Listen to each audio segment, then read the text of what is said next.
when we were thinking and planning this conference, we had one of our volunteers, Amy Loomis, who couldn't be here today, and she helped crystallize the major key themes that we planned the conference around. And as everything else that we, with former consulting background, would like to alliterate. So it's around 3 Ps: policy, permission, and performance. And you will see these themes around the wall. And really, in order to make a change, in order to influence, you really have to have a policy in place. Employers, organizations are not going to voluntarily make a difference just because it's the right thing to do. Rarely you'll find a leader who will step in to do that. So you really need to put policy and practices in place. The second P is permission, and it's permission at a societal level that you mentioned. What's acceptable for men is not acceptable for women, and we need to change certain social norms that drive how we make decisions, as well as permissions for ourselves and what we tell ourselves what we can and cannot do. And all that narrative that we have ingrained in how we were brought up and what we consider that will make us not nice. So we need to give permission to ourselves to step into the role and negotiate and ask. And then the last is performance, and the fact that we as women will perform and not prioritize ourselves and what matters for us. We'll fill in all the gaps that are not filled by anybody else. Again, we need to give ourselves permission to prioritize ourselves and put ourselves first as well. So with that, I'd love to invite, well, first of all, I would love to encourage everyone to write down some of the ideas of what we might be able to do or discuss in our upcoming event.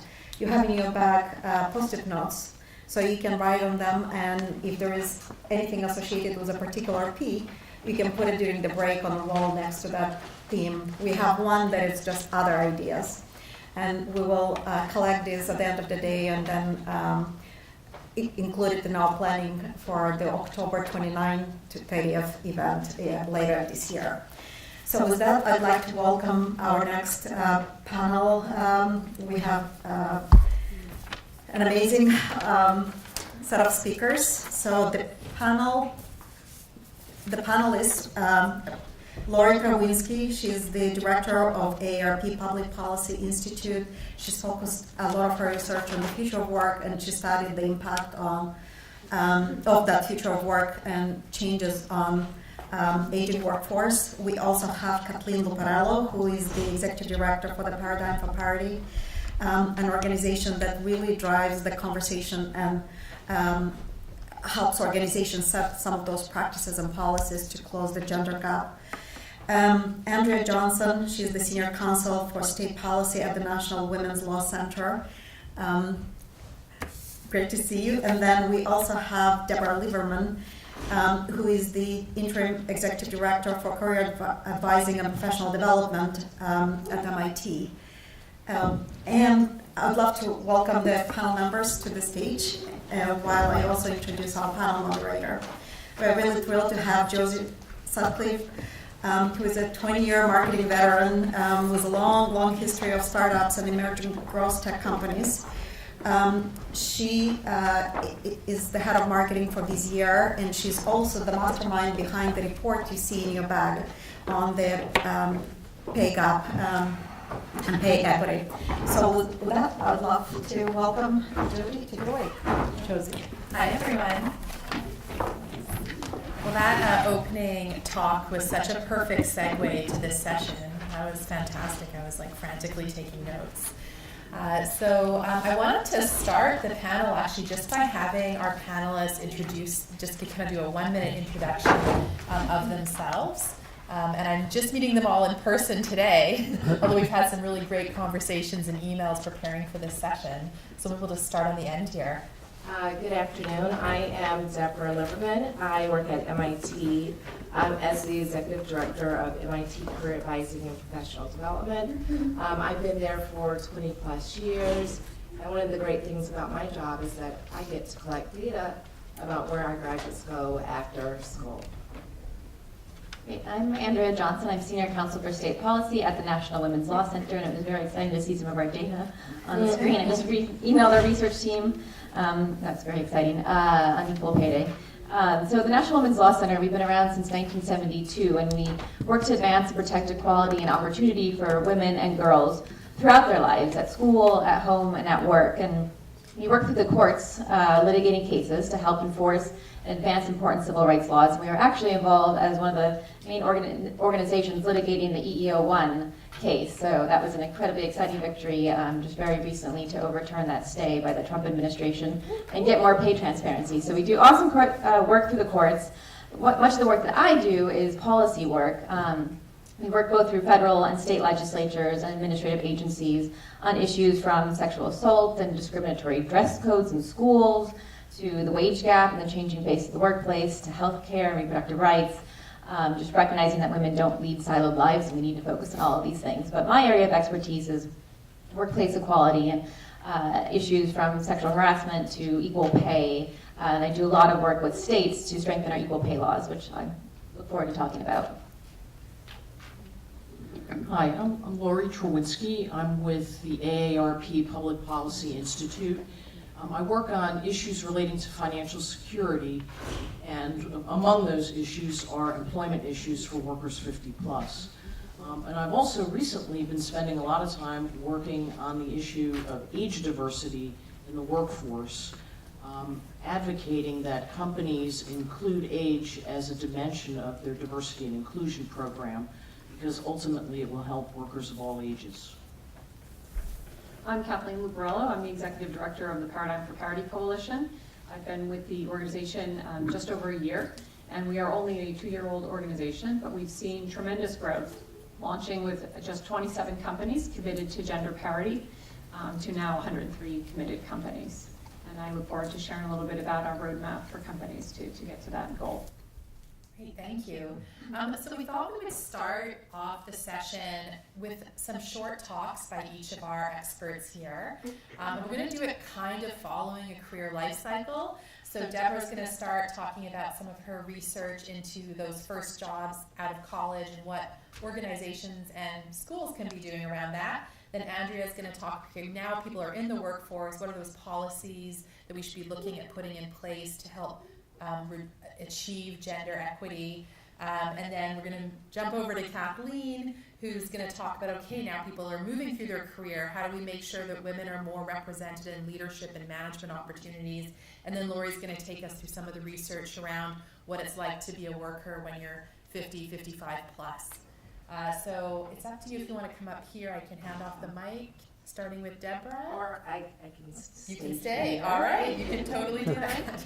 I like to start off by just saying college costs a lot of money, right? And those costs have increased over the years.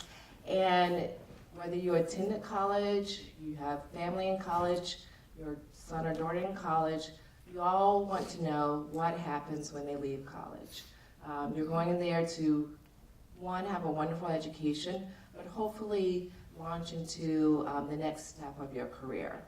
And so what has been happening, and I would say more and more recently in the past 10 to 15 years, is that colleges have been doing return on investment in terms of what does it cost to go to one particular college and then what you get when you leave there. So they're looking at data both from when you immediately finish college, 5 to 10 years out, and then long term. There's something called the College Scoreboard that if you had a son or daughter applying to college recently, you can actually go in, look up every college in the U.S., find out how much it costs to go, the amount of loans that it would take, and then also what the return on investment will be 5 to 10 years from now. So what does that mean? That means that colleges have to collect that data, whether they publicize it or not, that is their choice.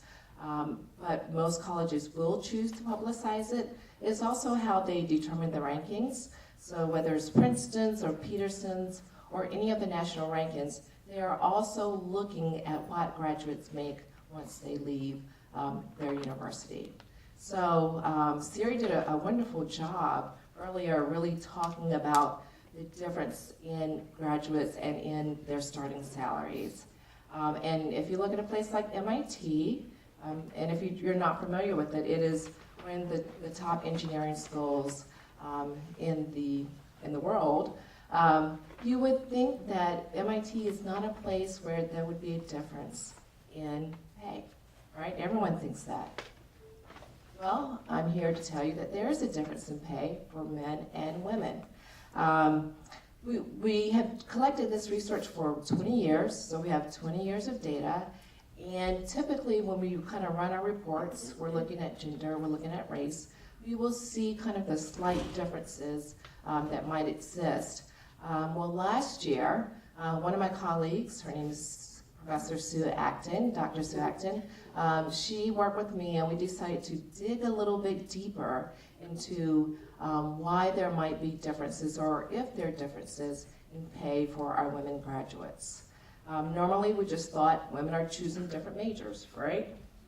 Well, we did some digging and we looked at all of the men and women in particular majors, and that difference was still there. So you won't find this publicly, you only find it from being here and talking to me. But in 2017, when we looked at men and women, well, we found out that 9% of our women negotiated their salaries, and 11% of our men negotiated their salaries. So they're negotiating at almost the same level. But what Siri pointed out before was that the outcomes are different. So women, when they negotiated their salary, they got $2,500 more. And men, when they negotiated their salaries, they received $4,000 more. So that's a $1,500 difference starting out from college. Now, when you think about that difference, you've got to think about how it progresses throughout one's lifetime. So you start off with $1,500, which is that 83% difference. And then in 6 years, that grows to 71%. And in 10 years, that is 63%. So even at a top elite school, women are not receiving the same pay, and that has long-term effects on them. So I wanted to talk about that. I have lots of things to say, but I also don't want to take up the whole panel. So I'm going to pass it on to So a lot of the policies that we work on in the equal pay space were things that Siri mentioned in her presentation, and transparency is a massive one that I can go into a bit later. But I'd like to take a step back and kind of focus on how we're conceptualizing of the pay gap and different issues that we work on. So I've been at the Law Center now for about 3.5 years, and I can tell you that being a women's rights attorney and advocate has basically been like drinking water out of a fire hose, especially since the Trump administration came on. But it actually got even more intense in the fall of 2017 when the Me Too movement really took off. That this time the intensity wasn't coming from the attacks against women, but more so women coming together and sharing their stories of sexual harassment and assault. And women were in the streets, they were on the internet, in legislatures, in companies, and taking charge and leading the way forward. And really at an unprecedented speed, they've been creating the change that we need. And as you've all seen, women sharing their stories led to folks like Harvey Weinstein finally being held accountable. But it also led to an unprecedented level of energy among policymakers to make real, meaningful change and structural change and address the many inadequacies in our laws, sexual harassment laws in particular, that have existed for a long time. So all of a sudden at the Law Center, our phones were just ringing off the hook from federal and state legislators that wanted to know what they could do to address these gaps in our laws, what they could do to really prevent harassment. And so I spent the last 1.5 years or so traveling and Skyping into states from California to Rhode Island and Colorado to Texas to testify in front of newly formed sexual harassment task force and help support some of the well over 100 bills that were introduced in the last legislative session in 2018, and we're seeing similar energy in this session. And so I've really seen how when women's voices come together, we can move mountains, which is incredibly exciting.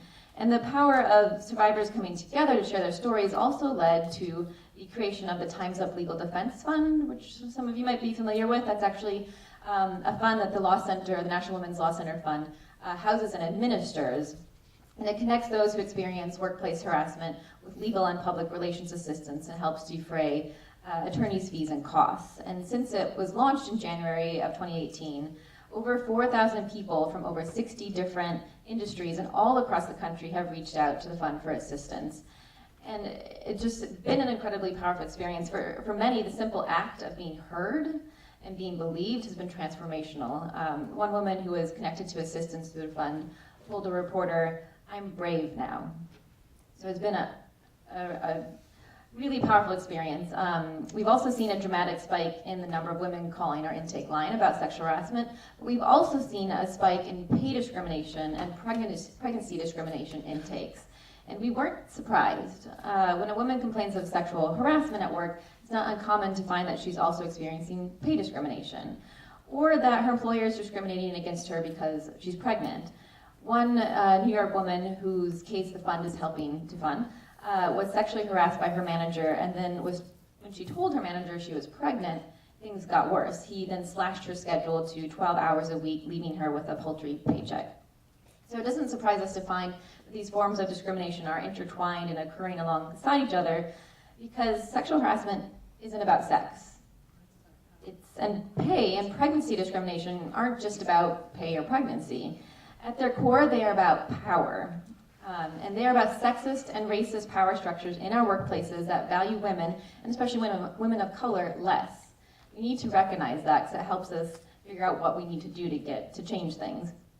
And we also need to recognize that sexual harassment and the gender wage gap exist in a vicious cycle that further entrenches these power imbalances.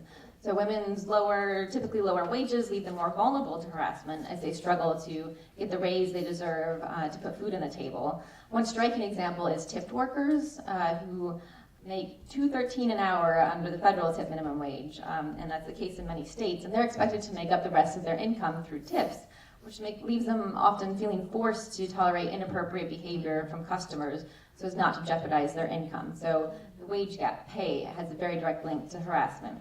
And sexual harassment, in turn, widens the wage gap by hurting employee health and productivity, pushing women out of jobs, leading them to leave or avoid industries or professions altogether, especially higher paying professions, like male-dominated industries like construction or STEM, where sexual harassment is often more pervasive. So I bring all this up because we want to close the wage gap, or in sexual harassment, we can't just be focused on improving our sexual harassment policies or reporting procedures or adjusting our processes for setting pay. We definitely need to do those things too, and I have lots of ideas about how to improve those, but we also need to think deeper and more holistically about the structures that are making it really hard for women to get good jobs, to advance in their fields, and become leaders. We need to think about these structures that leave women with less power in the workplace. So that's why at the Law Center, we're working to close the wage gap. We're working on updating our outdated workplace structures. So that means fighting for paid leave, fighting for reasonable accommodations for pregnant workers, fighting for predictable work schedules, which is a problem we see especially amongst the low-wage workforce, where incredibly unpredictable last-minute schedules just wreak havoc on everybody's lives, but especially caregivers' lives, and we know that women still shoulder the majority of caregiving responsibilities. It means fighting to raise the minimum wage, because women are majority in many locations of minimum wage workers, and of course it means fighting for affordable childcare. So I want to bring up those other issues. We'll talk about concrete steps to remove bias from our pay practices and address unconscious and conscious bias in setting pay, but that's just one part of the solution, and we really need to be thinking about all the ways that our workplace practices are shortchanging women at work and leaving them with less power. Here's my pitch. So first I'm going to speak with you at the end as a mother of 3 college-age children. I can't wait to hear about the ROI that I may or may not be facing. So I thought I would talk a little bit about, first of all, I mentioned I'm the Executive Director of Paradigm for Parity. Our mission is about culture change. It's about creating a new norm in corporate leadership where women and men have equal status, power, and opportunity. So it gets very much to the power imbalance that you were just talking about. We are not a name and shame type organization. We are a collaborative group of like-minded companies who want to finally move the needle. And we're going to do this by sharing best practices and learning from one another. So the transparency among the coalition is really an amazing thing to witness. And my role in that, I'm not a policymaker, I'm not a diversity and inclusion expert or human resources executive. My role here really is to leverage my communications and operations background to grow the coalition.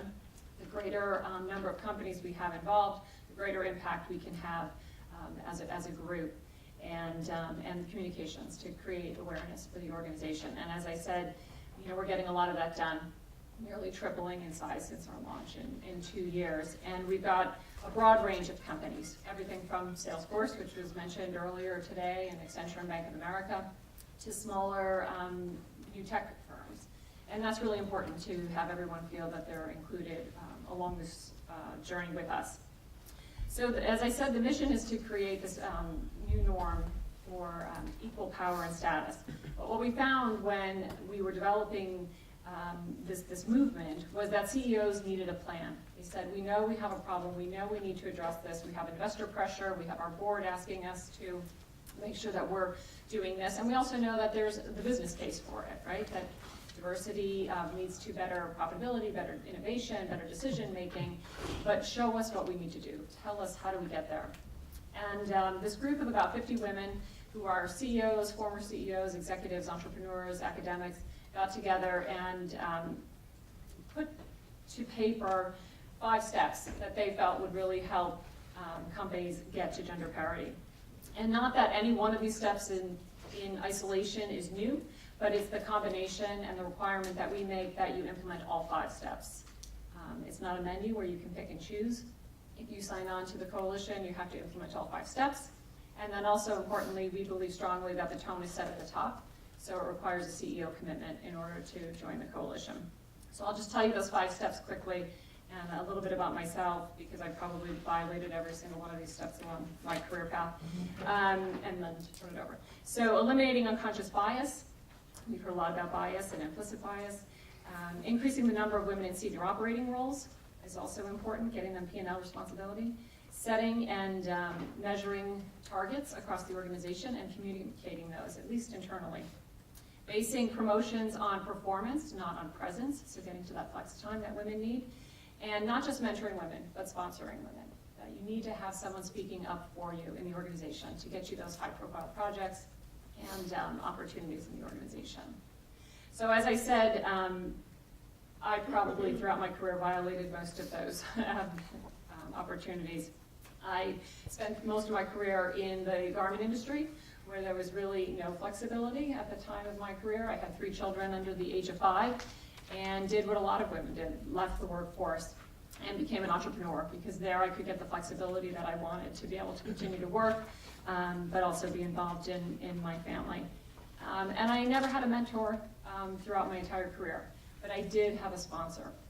So I reported directly to the CEO. I spent my first 10 years with Tommy Hilfiger during their explosive growth, and I reported directly to the CEO. And I had all the opportunities I did because he did speak up for me. As we were growing, new opportunities arose, and he spoke up for me at executive meetings to give me those new opportunities. And as a result, I ended up managing everything from construction to trademark protection and anti-counterfeiting to investor relations. And a lot of the time I was the only woman on the job site and in investor meetings, but again, I had somebody advocating for me throughout that time. So I'll leave it there.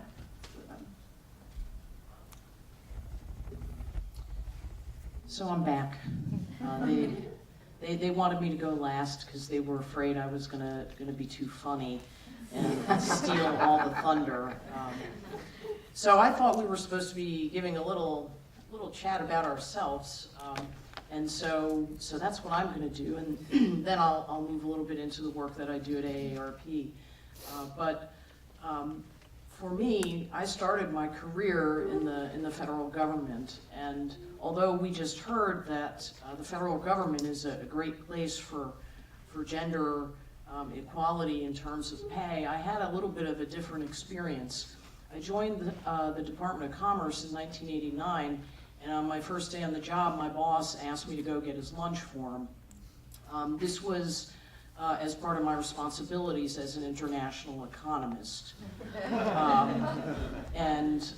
It was my first professional job, having just received my master's degree. So I did that for the first 3 days until I decided that it wasn't really within the scope of my job responsibilities. But I will tell you that in my time at the Commerce Department, I did observe that if a man got married, he got promoted. If his wife had a baby, he got promoted. And there was most definitely a clear pattern there. I did not get married. I eventually got promoted, but I also eventually left. And I think I've had a better career as a result of that decision. I did step out of the workforce for a period of about 6 years, but it wasn't for the traditional women leaving the workforce. It was to pursue a career in stand-up comedy. And then I found myself 6 years later trying to re-enter the workforce. By then I had a Ph.D., and I was very funny. And I still am. But I had great difficulty re-entering the workforce. Part of the issue was it was the middle of the Great Recession, and I'm an economist, and so the unfortunate thing about diagnosing recessions is you only do it after the fact. So when you're in the middle of it, you don't quite realize how bad things are until you can't find a job for 2 years, and then you start to question every aspect of your self-worth because you start to think there's something wrong with yourself. So I'm happy to report that AARP saw value in me, and in 2010 I joined the Public Policy Institute. And since that time I've had the opportunity to work on a lot of very important issues. So as I said, one of the issues I've worked on is the future of work. And so back in 2015 we commissioned a series of research papers looking into various aspects of employment for people 50 plus. One of the things we did a survey looking at the experiences of people who had lost their jobs during the Great Recession. And what we found was for the people lucky enough to have been reemployed after the Great Recession, most of them were making less money, and most of them were in an occupation different from the one they had lost their job from. And so for women, it's even another hurdle because we're starting at, usually with this lower pay and additional hurdles of discrimination. So I'm very familiar with the struggles that people face at older ages in the workforce. One of the things that we do at AARP is we have a whole host of resources for workers over 50. So we have resume review, we have online virtual career fairs, we collect pledges from employers who agree to see the value of an age-diverse workforce and not to, to discriminate. They seek to not discriminate against older workers. We also, within AARP, have introduced a structured interviewing process to try to take bias out of the job, the interview phase. We don't collect ages. We don't require people to provide graduation dates for their degrees, so that when we're recruiting, we really do try to just look at the experience and the skill sets and to remove that bias. The other part of the work that we're doing is, I alluded to earlier, where we are working to try to get employers to see the value of age diversity and to address age within their D&I programs, because we think there is great possibility there for helping workers of all ages. Is this on yet? Yes, great, thank you. So we wanted to start with a question just focusing on the general topic of equal pay, at the Equal Pay Day. And Siri set us up with some really great data points, I think really exploring the complexity and scope of that issue. But perhaps starting with Deborah, so your research found that the pay gap starts right off the bat for college graduates when they leave college. Do you have a sense of why that's happening and what we can be doing to address that? Siri talked a little bit about this in terms of there being differences in what men and women choose in terms of occupations. This was a report done by Bloomberg actually in 2018, that even when men and women have the same major, women are making different choices. They give the example of male psychology graduates who are more likely to be psychologists and managers, whereas female psychology graduates are more likely to be social workers and counselors. Male sociology graduates tend to become managers and lawyers, whereas common careers for female sociology graduates are social workers and counselors. So it starts that first year, probably even before they get to college, and they're applying and they're really thinking about what their major are, they start to make connections about what possible career or occupations there could be. And women are choosing occupations that are lower paying. Now, I would say that some of that probably has to do with the role models that they have, and there may not be enough role models out there in those upper positions for them to see that they can be the head or the leader of an organization. So I think that that is one thing. The second thing that I want to say is what Siri told us was not helpful, which is negotiate. Negotiation are hard conversations for people to have. And I think we have to get everyone, all of our students, used to being able to ask for what they deserve at a very young age. And so I would say if you have a son or daughter in college, if they're first year, make them go to a negotiation talk. Almost all schools have them. If they don't go to the talk, there's actually a website, the American Association of University Women has something called Smart Start. You can go online and learn, but the more you get familiar and the more it becomes easy for you to negotiate, the more likely you are to do it.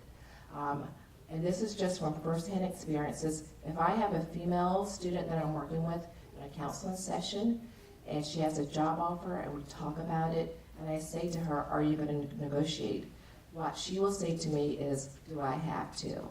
When I have a male student, and this happened this year, who was going into a occupation where they did not negotiate, right? So there's no negotiation. They said it very, at first, when he was interviewing, we're not going to go up on your salary. And he said to me, I'm going to negotiate regardless. And so I think we have to look at that and what we are doing to encourage our men and women to think differently. And we have to really think about what that is. Yeah, that's a great point. I think your data point before that the women, that the female new grads that are negotiating are getting $2,500 more. Now, it may not be the $4,000 the men are getting, but at least it's $2,500 more. So definitely a piece of that. So Andrea, I know when we talked ahead of the call, we also talked about how most of the low-paying jobs are held by women for a number of reasons, especially women of color. And you brought up this issue around pay transparency. Can you just dig a little bit more into that, what that means and how we should be thinking about it? Yeah, and I was super excited to hear Siri talk about transparency and how important it is, and it's kind of one of my favorite policy areas. Like how wonky I am, I love transparency as policy. But it's incredibly important and really crucial to accountability, which is ultimately what we want. At the end of the day, making sure employers are paying people fairly to begin with. And there are a few different sort of strategies we're seeing right now in the policy world around transparency. One is making sure that employees can discuss their wages with each other without fear of retaliation. That is incredibly important. Another is transparency around the pay setting practices within the company. So the company being transparent with its employees, with job applicants about how they set pay, being transparent about salary ranges in maybe the job announcement or as early on as possible in the hiring process and the negotiation, and then also transparent with current employees about what salary ranges are, where they fall on the pay scale, things like that. That's a really important form of transparency. And the other form of transparency that we focus a lot on is requirements to report about pay. So again, the EEO1 is an example of that, and there are a number of countries over the pond that have done this for a few years now. They required employers to regularly look at their payrolls and report out about their compensation broken down by race, ethnicity, sex, and sometimes other factors, and then report that to the government. You report it in an aggregate form to the public, and that is another really important form of transparency. And I mean, just to get at like what this actually does, employees being able to discuss their wages with each other. The idea there being that allows employees to find out if they're being discriminated against to begin with. I mean, you might know Lily Ledbetter, the famous equal pay plaintiff who went for nearly 2 decades with no idea that she was making substantially less than her male counterparts until somebody slipped her an anonymous note letting her know, because Goodyear Tire, the company she worked for, had a policy that you couldn't discuss your wages. A lot of companies still have these policies, and even if they don't, there's still a strong culture of secrecy around pay, and that's, you know, a no-no. And that allows pay discrimination to kind of be swept under the rug and grow in the shadows, where when we are trying to pass laws that clarify this right to be able to discuss your pay, those are really important because it allows you to find out if you're being discriminated against, but also go and talk to your employer. I mean, that's the ideal world, is that, you know, people don't want to go to court. It is an incredibly stressful, lengthy, costly process. They want to be able to solve the problem. So, I mean, that's something that Lily Ledbetter often says, like, if I had known earlier, I could have addressed this issue with my employer and hopefully resolved it. So that is a really important policy mechanism. And the other forms of transparency, again, it goes to making sure that employers are incentivized to do the right thing to begin with. And, you know, recognizing that a lot of unconscious bias will seep into the pay setting process, and so the employers need to be incentivized to look at their payrolls regularly and make sure that folks doing comparable jobs are being paid equal pay. And that transparency, knowing that they're going to have to report about compensation, knowing that their employees have that information about how they set pay and what pay scales are, that really incentivizes employers to make sure that they're doing the right thing and that they're regularly checking up their payroll. And so, yeah, this is an incredibly exciting area of movement policy-wise, and I think one of the keys to really closing the wage gap. Great, thank you. And Lori, I mean, certainly pay transparency would apply to workers of all ages, but what are the things you're seeing for the older working population around gender inequity and what can be done? So one of the things that we talk a lot about is caregiving, and the fact that women are 9 times more likely than men to work part-time because of caregiving responsibilities. And they also will, you know, when I say caregiving, it's not just children, it's parents and grandparents and other relatives. We've also seen recently some interesting data that 25% of caregivers are actually millennials. And so if these people are in your workforce, they too are being stretched and trying to juggle caring for other family members. So to the extent that employers can help develop policies to help people who are working deal with caregiving, we are encouraging that. You can do that by offering flexible work hours. AARP recently introduced a benefit of 2 weeks of paid leave for caregiving if you have to care for a spouse or a parent or an older relative. And so I recognize that in many places we're fighting to try to get people paid leave of any type, but to the extent that we can add another ask to the list, we think caregiving is another area that would be worthy of attention. Yeah, it's interesting, and it sort of complements, I think a lot of the time the focus over the last few years has been around paternity leave and the idea that it needs to be equally available to men and women. It needs to be socially acceptable for men to take it as well as women so that it can actually get used, and not so much on the older scenario where you have caregiver years, older parents, and so on. So that's a really great point. And Kathleen, I was looking at, there's a really great report you can find online. It was actually referred to in series session, Women in the Workplace, put out by Wall Street Journal and Lean In organization. And I was having a look at it again last night, and one of their data points was that if companies continue to hire and promote women at the same rates as they currently do, there's only going to be a 1% improvement of women in leadership roles in the next 10 years. So it'll hit 39%. But if they actually instead are hiring and promoting women at the same rates they do men, it will actually almost achieve parity in the next 10 years. And I know that's really the focus of your organization. So you talked a little bit about your 5 steps in your talk. What is at the root of the inequity we're seeing in women in leadership, and what can organizations do? Sure.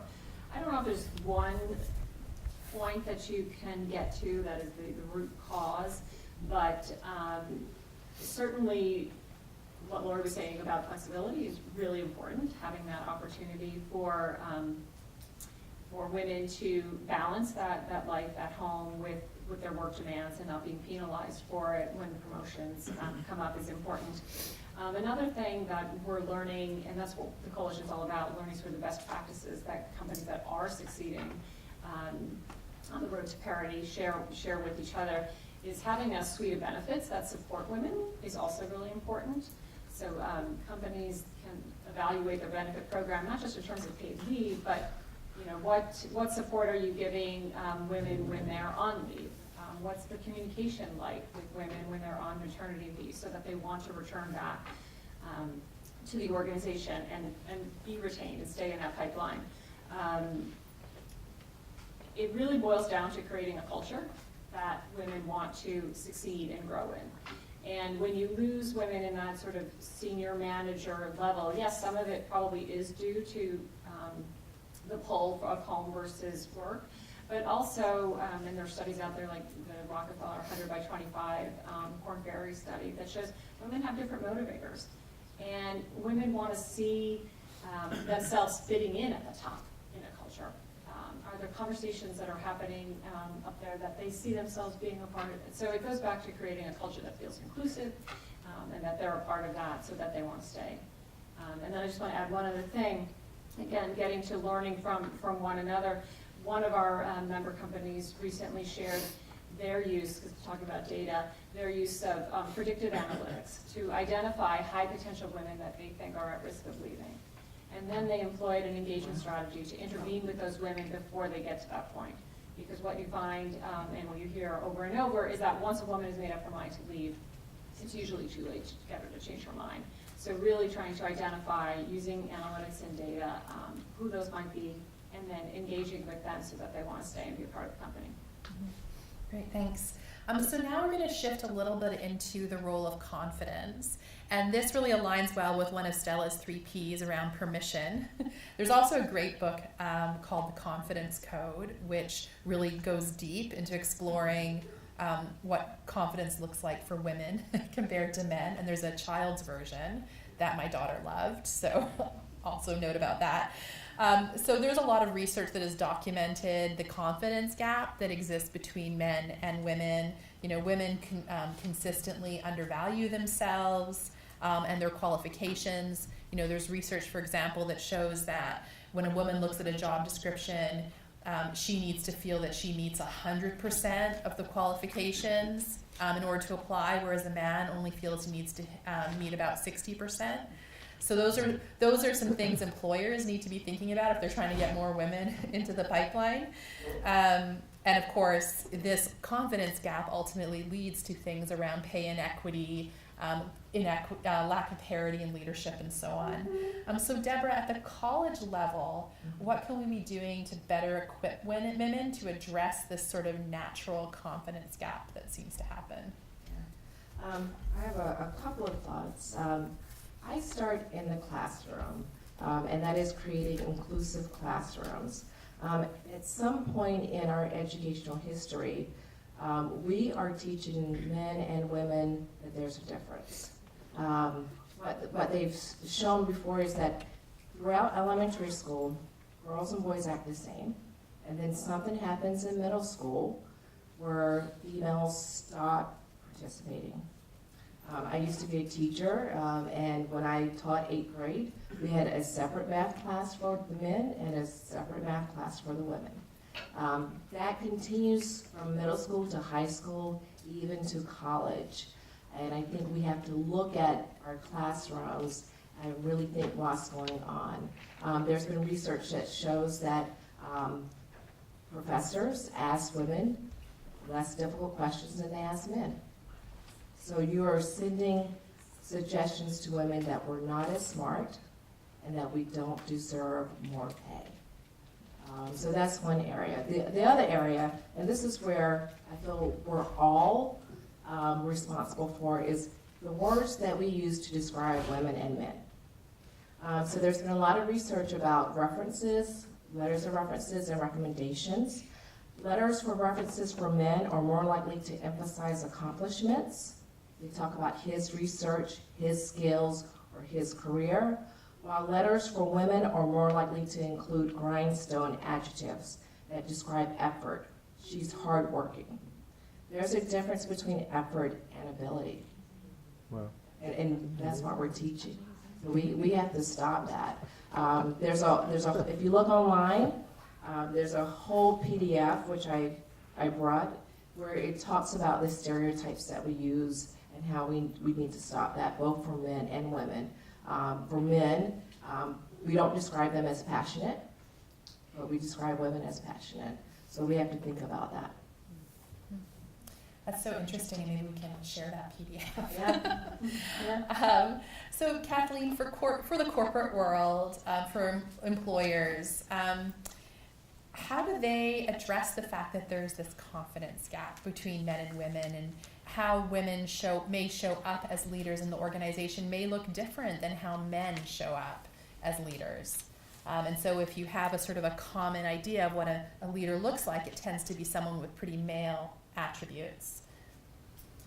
I would say that one thing that companies can do is really use data to look at their promotions and the makeup of their organization to maybe root out some of the biases that might exist. We very much encourage metrics for each company. We don't require that they disclose it to us because, again, we're not about name and shame, but we have a series of metrics that we suggest to companies. And then in addition to the metrics, we provide a toolkit, which again are just shared best practice ideas. And so companies can do something like take a historical three-year look back and see who has been hired, who's been promoted, and then you need to go a little bit further. Well, why was that person considered or not considered? How long have they been in that role? Looking at that data can sort of get to what the biases might be, and then from there companies can work further to get further confidence.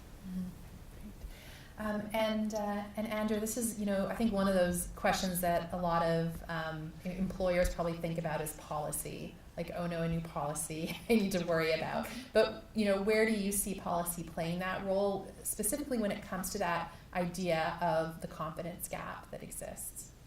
Yeah, I feel like I'm going to be somewhat repetitive here in that transparency is the solution to all things, but your point about data and kind of collecting, looking, you can't manage what you don't measure, and so looking at where people are being promoted, who's being promoted, making sure that you're looking at that data in an intersectional way and looking at the combination of sex and race, for example, so where women of color are falling in that, and not just women as a monolith, is really important.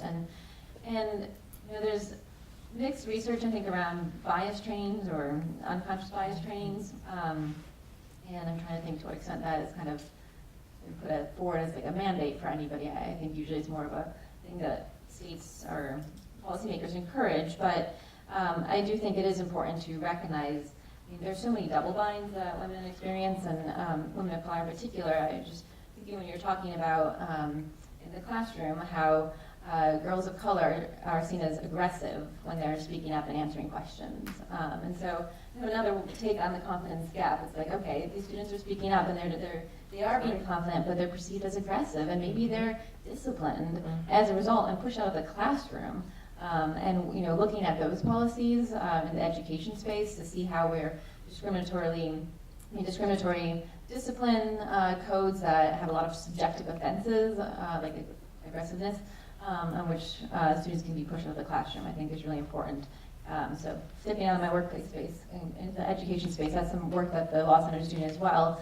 We have a campaign called Let Her Learn that's really focused on push out of girls of color due to discriminatory discipline and a lot of these subjective offenses and dress codes as well that, instead of boosting confidence are shaming girls for what they're wearing and focusing on that as important things as opposed to making sure they can stay in the classroom and learn. Great, yeah.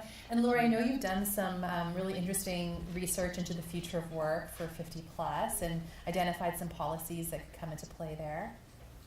Yeah, so so one of the things that we've noticed, right, is when women take time out of the workforce, it affects their Social Security benefits because they have less time in the workforce. So there are, we are always working to try to find ways to help make sure that the social safety net is actually working for the people who need it most. Because you do see a lot more older women in poverty, and somebody earlier today mentioned that women typically live longer. We definitely have a problem in our country where people are not saving enough money for retirement. And you add to that the longevity benefit, where people could live for 30 years after they retire, and they're gonna base the 30 years of living on 40 years of work. It's really not an equation that most people can manage. So to the extent that we can help women, and especially younger women, start thinking about their financial futures, the better off we'll be. Thank you. So the same report I mentioned before also did a really great job. So this is the Wall Street Journal report last year talking about this concept of being the only one. So women in the workplace, 1 in 5 women say that they're the only, which means that they're the only person that looks like they do in the room. And if you move into senior roles at organizations or into technical roles, it can double. And research has found that women that are the only are more likely to experience microaggressions or different inequities, things like how they're addressed, what networking events they're invited to more difficult situations around sexual harassment. So Andrea, you mentioned in your talk at the start that one of your focus areas is around sexual harassment. I know this is a big question, but what should employers be doing to address it? Oh, I have like a 10-page report on this, so I refer you all to that. I realized I should have brought some of our resources with, but we have done a lot of research on all the many gaps that exist in public policy, but then also what employers can be doing. And if you visit our webpage, we have a page called That's Harassment, kind of nodding to the fact that there's a lot of education to be done about what harassment looks like. And so, there's a tip to begin with. Again, I think there's a lot of research around the effectiveness of training around harassment and anti-bias training, but I think a lot of it thus far has been focused very much on compliance, sort of here's the law, follow it, which not surprisingly isn't super effective. And so our resources online kind of talk through in more detail what a good training could look like, having workplace-specific examples, and have it be interactive and in person as opposed to just kind of a box you check by quickly moving through an online training of some sort. So I think that is important just because the Me Too movement, I think, has shown how much education needs to happen around what harassment looks like, and a lot of folks that don't recognize the ways in which they're harassing. So that training is important. And if you will allow me to switch a little bit to the policy side, Yeah, which sure. I know isn't exactly what you asked what employers can do, but I have a captive audience. One thing that we're focusing a lot on is the fact that there are a lot of workers who are not covered by sexual harassment laws to begin with. Independent contractors are regularly carved out, a federal law of many state laws. Employees who work for employers with fewer than 15 employees, they are carved out, so these small employers. We find that there are a lot of vulnerable workers that fit into these categories. It might be domestic workers, home health care workers, particularly vulnerable to harassment, and they do not have protection. So we're really working hard to make sure that they have some recourse to begin with. And then back to my favorite thing, transparency. There's been a lot of work, and this is something that we are seeing employers do voluntarily as well, around stopping the abusive use of non-disclosure agreements. And that comes in the form of NDAs that are put into an employment contract that says, you will not discuss anything that happens here, basically, and really prevents workers from discussing harassment or discrimination or other workplace violations they see. There's public policies that have passed now in 7 or so states that do not allow those types of NDAs in employment contracts, but we're also seeing employers stepping up and saying, a number have in the settlement context said, if we're settling a claim, we are not going to force a survivor to have a non-disclosure agreement in their settlement that would force them into silence. We recognize that some survivors might want a confidentiality agreement, and so we think it's important for that to be an option in terms of public policy, but that transparency around non-disclosure agreements, around forced arbitration, and we've seen a number of companies stepping up and say that they're going to end the practice of forcing people into arbitration instead of allowing them to go to court and be more public about their claim. So those are really important, again, to get more accountability. Great. And Kathleen, what is the connection between women in leadership and addressing sexual harassment? I think it gets back to the imbalance of power, and that's why we're laser focused on that with our mission, because getting more women into these leadership roles, just by nature of having a seat at the table and having that accountability and having that shared power, we think that is a very unfortunate symptom of the imbalance of power in corporate leadership. And so we're really focused on moving women and keeping them in the pipeline and moving them up to the top to help with that aspect, as well as the pay gap issue. It's having that shared leadership and that shared power, we think will have a tremendous impact on mitigating it completely. So let's talk a little bit about accountability, which I think has been addressed a little bit so far. So I'll give you guys some data points. There's been the adoption of the Chief Diversity Officer role has really happened the most over the last 15 or 20 years. So the data point is that there's some research that looked at S&P 500 companies, and it was about 950 or so companies. And in 1995, four of these firms had chief diversity officers.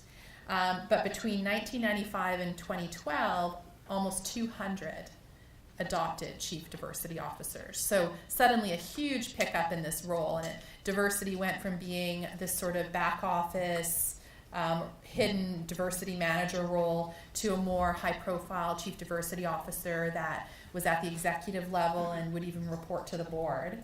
But it was really only been recently, like in the last few years, that this chief diversity officer role has become more than just a figurehead, more than just an indication that we're doing something about diversity. I think the Deloitte 2017 Human Capital Trends report stated it really well, and they said the era of diversity as a check-the-box initiative owned by HR is over. CEOs must take ownership and drive accountability among leaders at all levels to close the gap between what is said and actual impact. And I think that's what a lot of what we've all been talking about has to do with. Now, Lori, you mentioned when we were talking before about some ideas around how D&I initiatives can help to address the issues women are facing and actually have a real impact. Yeah, so one of the things that we did at AARP is a case study report that looked at promising practices that companies have put in place to address age in their workforce. And one of the things that some companies have is the returnship program that's designed to help women re-enter the workforce after an absence for some period of time. It could have helped me if they had a returnship for stand-up comedians who were successful but not successful enough to live off of their fine humor. But programs like that can really help people. The other thing, I had already mentioned about talent recruitment, but one of the most simple things that recruiters can do is look at the landing page for your job site. And if you have photos up there that don't represent, the full spectrum of people, you're not going to get applicants from the full spectrum. If you can't see yourself on the job application landing page, you're probably not going to bother to apply for the job. I make the case of including age-diverse people, because what you will often see, especially with the tech companies, is very young people, and they might have a variety of race and ethnicity, but you often don't see anyone with gray hair. And so simple things like that can go a long way. The other thing that companies can do to help women in the workplace is mentoring programs. And we are also seeing reverse mentoring programs now, and that's where you often have younger people helping older people with things that they might not know as much about, things like technology. I often go to my millennial friends and ask for help with tweet construction, because I am not an expert in tweeting. I can write a killer research paper, but 140 characters, it's a, hashtag at whatever. I may have been swearing at somebody unintentionally. So those are the kinds of things that we're seeing and that can really help. Yeah, there's a really interesting company that does analysis of words and job descriptions. And they, look at, they do, this big data analysis. They'll look at what words attract more men or more women. For example, if you use the word develop a team, it's going to attract more women. If you use the word lead a team, it's going to attract more men. And so those are some of the tools maybe that companies can be looking at when they're thinking about trying to attract more women into their hiring pipeline, which I know is one of the key things a lot of employers realize they need to do in order to move towards gender equity and gender parity. Deborah, when you think about day one, so a lot of your students, they leave MIT, they head off, they get day one, their first job, their first start of their career. What can employers be doing right from the start? I think this has been repeated a few times, but mentors are very important. They already have ERG groups, which are employer resource groups for everything you can think of. But mentorship is very important, especially for women. Sometimes you don't feel comfortable asking your supervisor a question, or even if it's something like pay or benefits, if there is another woman that you can go and talk to in that company or even in that industry, you can have those conversations. And it's more than just about what goes on professionally, it's also what goes on at work. So whether you're trying to figure out, your wellness or when to have a family, you have to have mentors in your life. So companies can help women have those mentors, and women ourselves, we can go out there and find those people who will help us be successful. Great, and Kathleen, there's a adage out there that you can't improve what you can't measure, and I know that's a big part of the 5-step plan for Paradigm for Parity. What is that role of measurement and analytics in holding organizations accountable, but also helping them to make that change? I think we've covered quite a bit of it, but it's often the perception is very different from the reality. So you may have a company that says, oh, well, we've got a great women's initiative program or ERG. There's a lot of women in it, 10%, 20% of the population is in this group, and so we're doing great. And then you actually measure, how many of them have senior leadership roles, how many of them have P&L responsibility, which is really the path to the C-suite, versus sort of more administrative functions within the organization. So it gets back to breaking down the data and knowing what you're looking at. I also just wanted to follow up on Deborah's point about those mentoring programs and ERG groups. We found success from some of our member companies in making sure that your mentors are across different functions. So not just having it a very linear path, but having exposure to different managers across different business units and different functions to be really helpful. And not always, a female mentor to a female employee, but have men and women working together, because we believe strongly that we need to solve this problem together. Men and women need to be working together for better understanding. So those are 2 things. And then In addition to data, I think you also need anecdotal information. So things like employee engagement surveys are still very valid. You know, storytelling is a really powerful way to get to the heart of how people in your company are feeling. So if you want to change your culture, you really need to hear about how they're feeling. So those are some additions to that. So I have a final question for the panelists, but before I get to it, I think we have time for a few questions from the audience. Should I run down there, or I can use this one? Okay.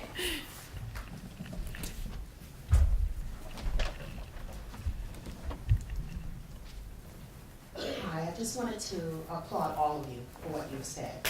I think it's great. I've worked in diversity since 2001 when I started working at Pfizer, so a lot of the stuff that you spoke about really resonated with me. But I did want to make one observation, which is when I look at you and I look at me, and you talk about gender parity, I think it's great. But for me, that's not my primary concern.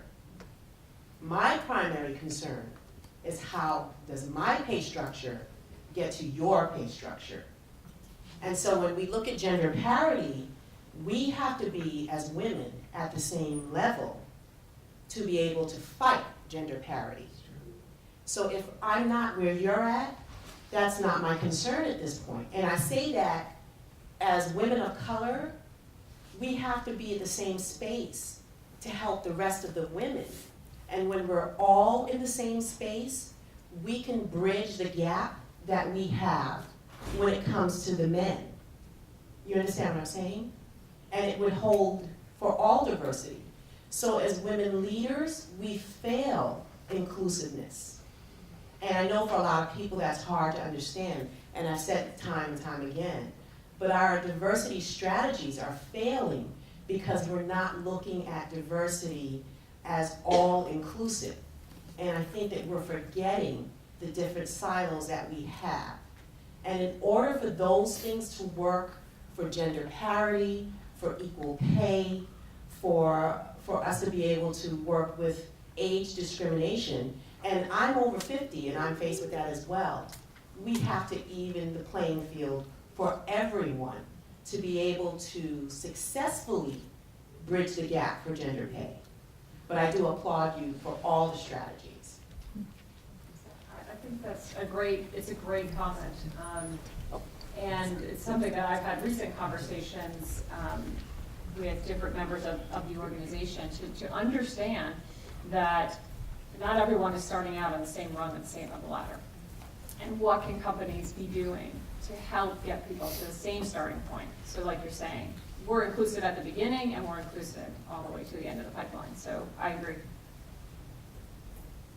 Hi, I'm Sharon Boltnagi. I'm the HR practitioner in the compensation space. So I'm very close to the pay gap, pay equity, trying to solve for that through various organizations. So lots of your strategies have resonated because I've done that and been practicing that for my entire career. I also have 2 teenage daughters that I hope shouldn't have to deal with this, but they are dealing with it at middle school. Mm-hmm. They are dealing with the unconscious bias already. And so I'm dealing with the school boards in so many ways. So I would love your perspective in terms of education and policy making in that public space.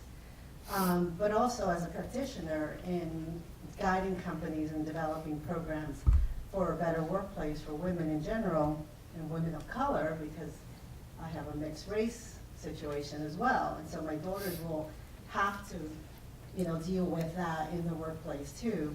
And so one of the things that I certainly admire, but also look for more improvement in, is that learning space, that early learning, and how do we prepare women through those transitions and deal with the consciousness of confidence, because that confidence starts very early in the middle school and previous to that, but also in dealing with better negotiation and better self-advocacy. And so I'd love to hear your perspective on how to raise awareness around advocation of our rights, needs, all of those things. So it could, span through education, but it could span through the workplace, and then span at the C-suite where we can advocate for other women. Just general topics around how advocacy could work. And I do not have an answer for you. One of the things that is true about women is that we're better at advocating for other people than we're better at advocating for ourselves. Yeah. And if you think about that, whether it's your daughter or niece, that means we all have a role, or if it's your best friend, we all have a role. I don't want to tell you horror stories about my work, because that's not what I'm here for. But yes, confidence, advocacy, you can do it. We have seminars where we talk about what does it mean to be a woman in a male-dominated space. I come from a tech school, and even though we're 49% women, that is still a challenge. When students are doing group projects, it is a challenge with how they're treated, both by their peers and by their professors. And so the only thing I can say is we have to help each other and support each other. And if you can't say something for yourself, say something for the person next to you. Add to your point about, or your question about sort of how to do advocacy. Again, I'm in our workplace, on our workplace team, but I'll speak to some of my colleagues in our education team who are doing some amazing work around, as I mentioned, discriminatory discipline, dress codes, and a lot of that work is being led by the students. It's being led by girls. They did a report on girls in DC, black girls in DC, and dress codes, and there was 21 students who were the co-authors of that report, and it very much looked at, it was them sharing their stories about how dress codes were negatively impacting them and their learning and their self-confidence, and pushing them out of class, and really what's the word? Enforcing racial and gender stereotypes and biases.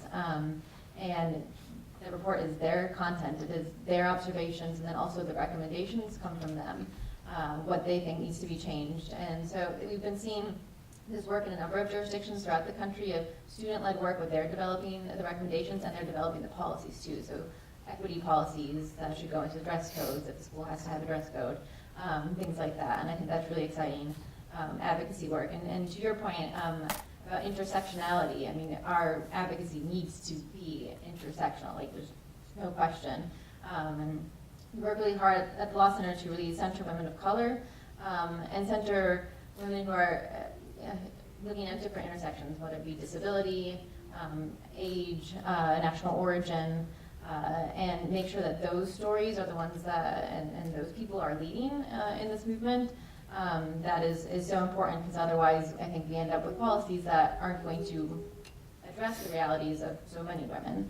You end up with policies that are just focused on sex, but not other forms of discrimination. And if you're a woman of color, you might be being harassed based on both your sex and race, and you don't want a policy that only helps one aspect of your identity. So it has very real implications. And I mean, when we look at the wage gap numbers, the numbers broken down by race are far more severe for women of color. So we need to be focusing on those numbers and what solutions can help address the wage gap there.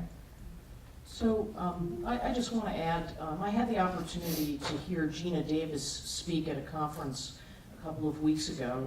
She heads up the Gina Davis Institute, and what she pointed out is that women make up 50% of the population, but they are woefully underrepresented in television and movies, and especially in children's television. And so her organization did a study and found that very few women are represented as strong working women, if they're even represented at all in young children's TV. And often in the stories, the mothers are the ones who die.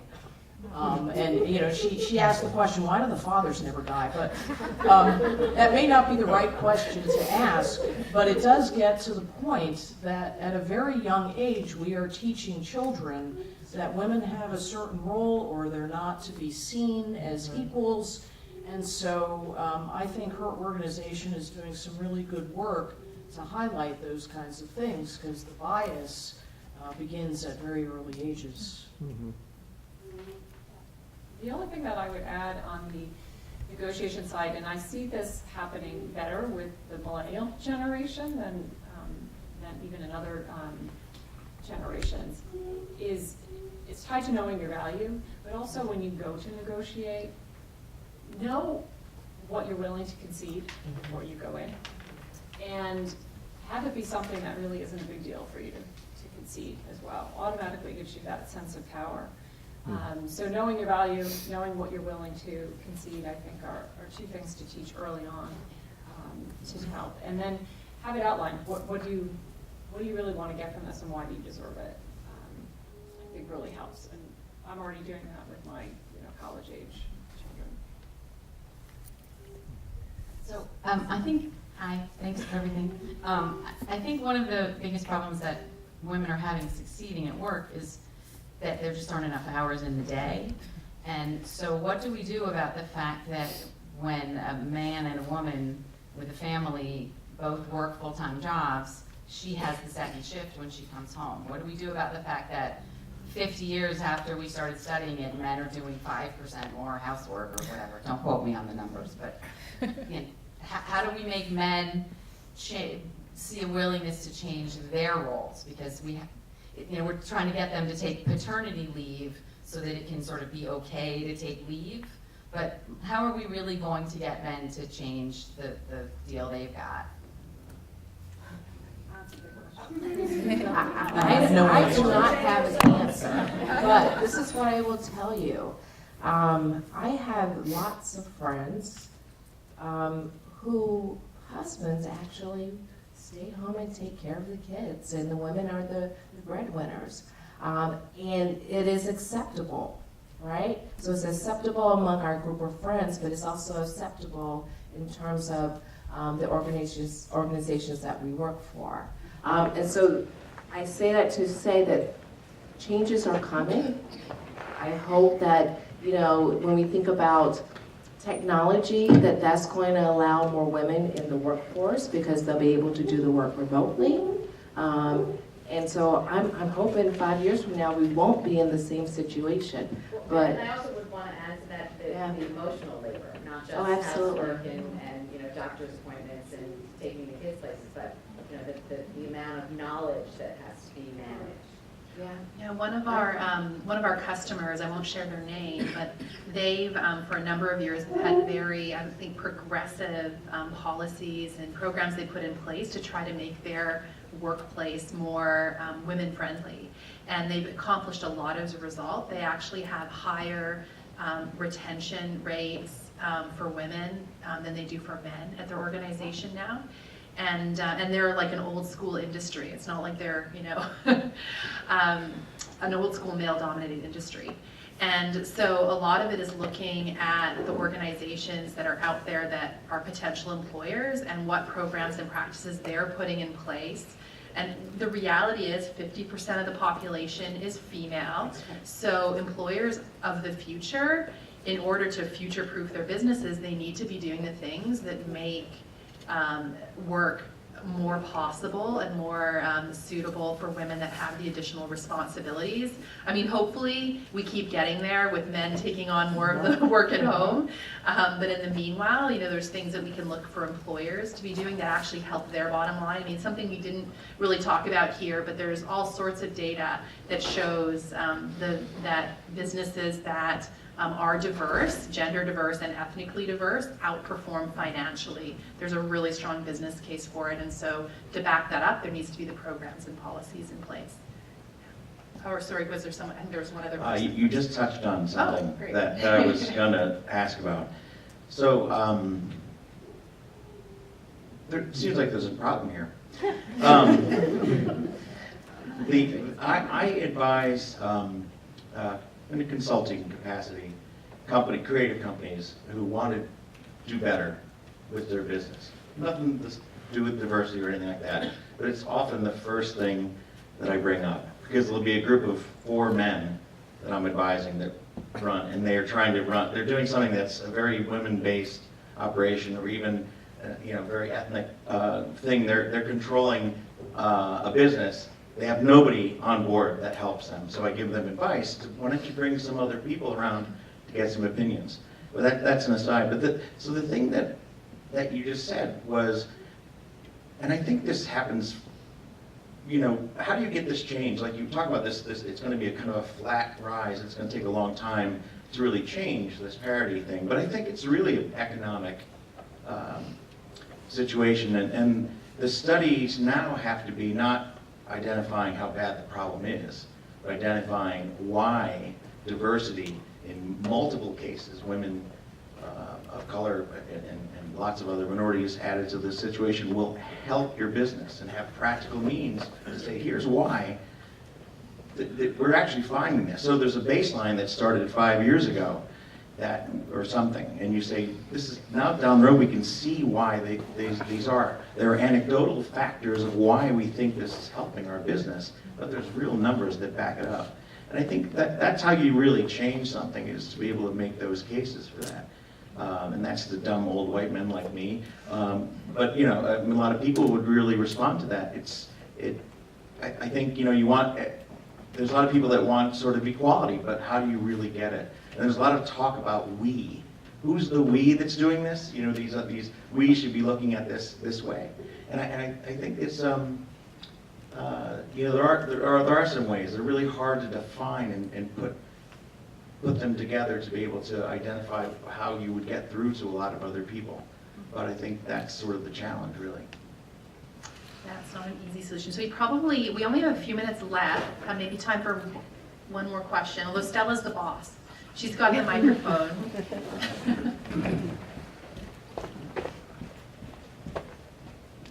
Hi, it's Andrea. I love symmetry. So I started by asking the first question in the last session, and I'm asking the last question of this. Yes.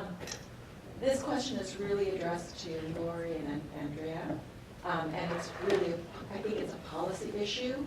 So we've been looking at pay parity from the pay side, but that's only part of the equation. The other part of the equation is discriminatory pricing policies. So it looks like companies are actually having higher price points for equivalent products marketed to women than to men. And the whole issue of healthcare, women's healthcare is more expensive than men's healthcare. So is there something going on in the policy world that addresses not the income side, but the expense side of the equation for women?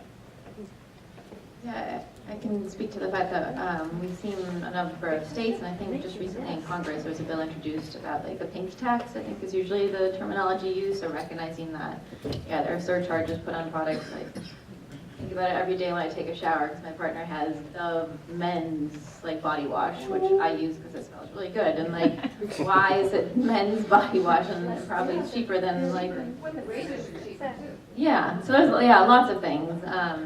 And so I think, yeah, that's an important thing to be looking at, and a number of jurisdictions have been looking at it. AARP doing anything? Not that I'm aware of. Not my area. Should it be your area? You mentioned before Gina Davis, and I think she's doing really important work, because I think what we need is a sea change, a societal sea change. And here's my own personal example. I'm the youngest of 6 children, grew up in the Midwest with 5 older brothers. And they all told me that I couldn't do anything because I was a girl. And I, rebelled and said, well, I'll show you. And I've had my own business and been very successful and done lots of things. So moving forward, I had 2 boys of my own. And we moved to the suburbs, and the kids were young, 8 and 6. And suddenly they came out with, and my husband was very helpful at home, worked, pitched in, did, very modern. And the kids came out and said, oh, Mom, you're not a good driver. I know that. Like out of nowhere. So that's like, books, cartoons, TV, all that stuff. It starts there, actually.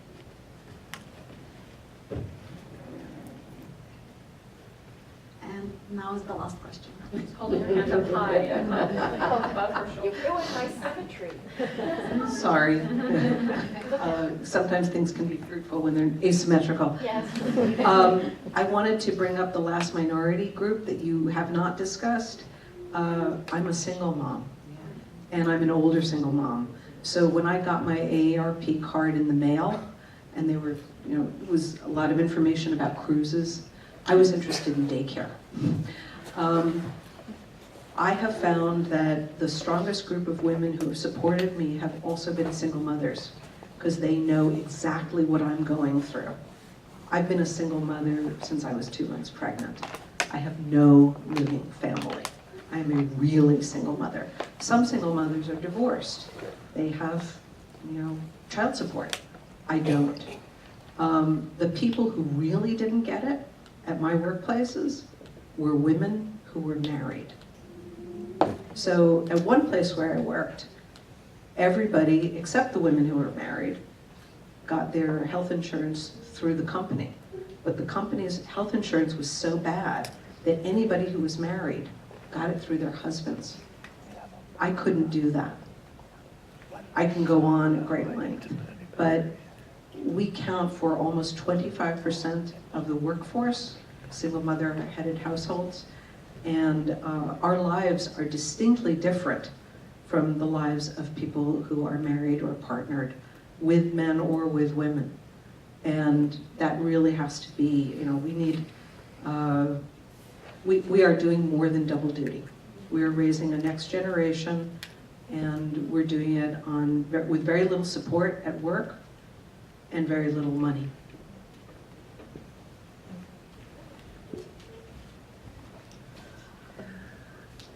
I absolutely agree with you. And there's some great research, I think, that talks just about that, about the fact that often we're thinking of women as a half instead of as the only ones providing.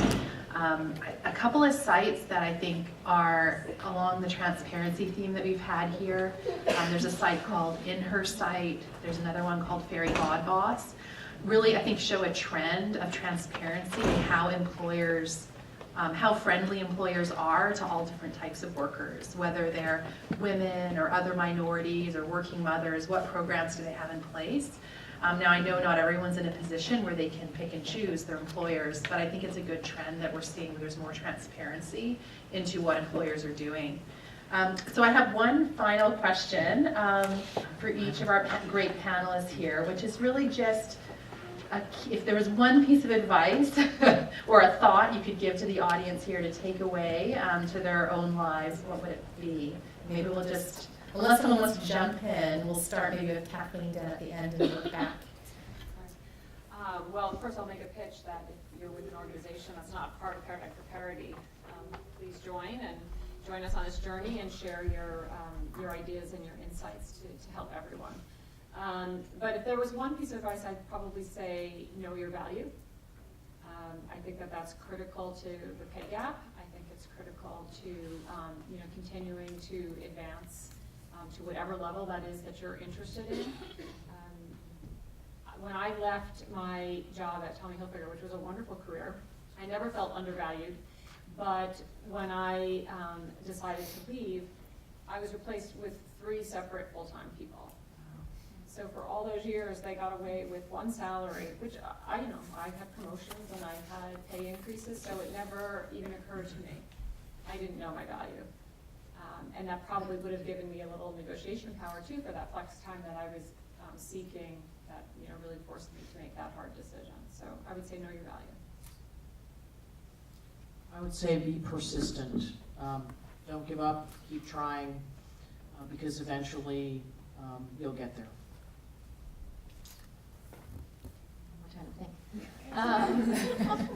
So yes, know your value and be persistent. But I also want it not to be only on us to make this change. I'm hesitant to rely on solutions that either depend on people, like employers, just doing the right thing, or stepping up and having good programs that where people will think the right things, or on us having to stick our necks out there and figure out if we're being paid the right amount and then bring a lawsuit if we aren't. Like, we need to be looking at what we can do structurally to make sure that all of our practices and policies are de-biased to begin with, so that we're, which is difficult, but is doable, and I think some of the work that Siri is doing is really great, like recognizing that something like salary history, relying on that, it seems like a neutral practice, but don't assume anything's neutral. Like, always question, like, do we need to do it this way? Do we need to have negotiations? And how is bias getting in when we have negotiation? Is salary history perpetuating wage gaps? The answer is probably yes. And so we should be getting rid of that. So yes, I don't know what the nugget of that is exactly, but question everything and don't assume that practices are neutral, and it's our obligation to change those practices so that it's not just the onus of the person targeted by the harassment or the discrimination to bend that off. I don't want to repeat anything, but I would say to be aware of the environment that you're in and the environment that you have your loved ones in. Some environments are good and supportive, and we have to really think about what that support looks like, and how it empowers you or your loved ones. Sometimes things are easy, and I think about kind of college experience. That is when, I don't want to say your last ride into adulthood, but that's where you're launching. And so that environment is very important in thinking about who are the person that you want to be in the future. And so you have to think about who are the people around them, what are the messages that they're sending, and what you're learning during that experience. Thank you. Thank you so much. Just want to give a hand to our amazing panel here.